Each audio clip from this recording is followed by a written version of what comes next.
Well, the India women's team are off to a great start on their England tour. They won the first T20I very comprehensively, and at Trent Bridge, a lot of records stumbled. So without any further ado, let's take a look at them here. Well, India batting first, they scored 210, and it's basically a first for India in away conditions, means that this is India's highest score in away conditions as far as the T20 internationals is concerned, and also this is India's second highest total as far as the T20I format goes. They had earlier scored 217 for 4 against West Indies, which is their highest total in the format. And if we talk about Smriti Mandhana, well, she continued her great form in the T20I format. Well, for that matter, Smriti Mandhana is indeed India's best batter across conditions or across formats here. She scored 112 and she went past Harmanpreet Kaur here.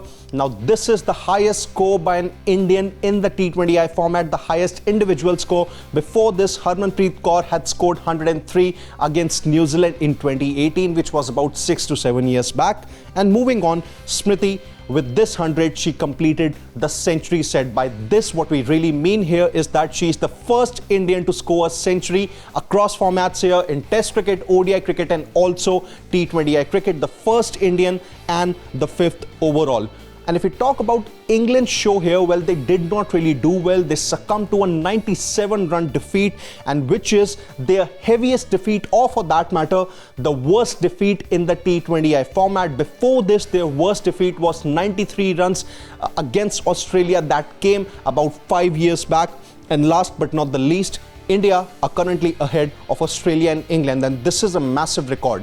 So this is the second consecutive time that the Indian women's team, they scored in excess of 200 in a T20I match. And before this, only 2 teams have been able to do so, and they are the growing nations, the associate nations, Indonesia and Argentina. So in this particular case, India are clearly ahead of Australia and England, the 2 mighty teams in women's cricket. So what do you think about India's performance against England, and do you really think that India can win the T20I series in England this time around? Well, tell us your thoughts in the comment section, and don't forget to subscribe to Sports Today.